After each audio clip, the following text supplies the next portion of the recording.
करते हैं। जालौर का सिंहनाद वीर राजा कान्हड़देव सोनग्रा की अमर गाथा।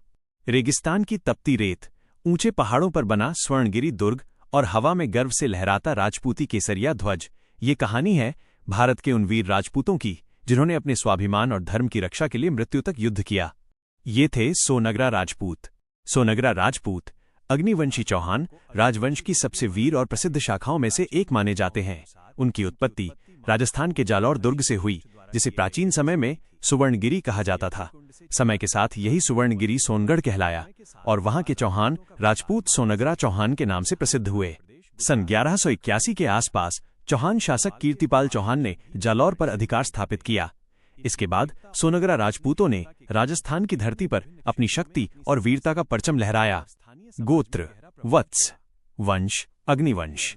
पहचान, राजपूती आनबान और अंतिम सांस तक युद्ध। सोनग्रा राजपूतों के लिए युद्ध केवल भूमि का नहीं, सम्मान और धर्म की रक्षा का प्रश्न होता था। उनकी तलवारें दुश्मनों के लिए भय थीं और उनकी वीरता पूरे राजपूताना में प्रसिद्ध थी। दिल्ली सल्तनत को चुनौती। लेकिन सोनग्रा इतिहास में एक ऐसा नाम आया जिसने दिल्ली सल्तनत तक को चुनौती दे दी। वो नाम था राजा कान्हड़देव सोनग्रा चौहान। 13वीं शताब्दी का भारत, दिल्ली का सुल्तान अलाउद्दीन खिलजी लगातार राज्यों को जीत रहा था। उसकी सेना जहां जाती वहां केवल भय और विनाश छोड़ती। लेकिन राजस्थान की धरती पर जालौर का दुर्ग अभी भी स्वतंत्र खड़ा था। उस दुर्ग के सिंहासन पर बैठे थे वीर राजा कान्हड़देव। राजा कान्हड़देव केवल एक शासक नहीं थे, वे राजपूती स्वाभिमान की जीवित पहचान थे। उनकी प्रजा उन्हें देवतुल्य मानती थी। वे धर्मरक्षक, न्यायप्रिय एवं महान योद्धा थे। सोमनाथ की रक्षा और खिलजी पर प्रहार।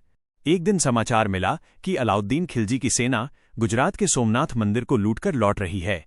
उनके साथ हजारों हिंदू बंदी और मंदिर की लूटी गई संपत्ति थी। यह सुनते ही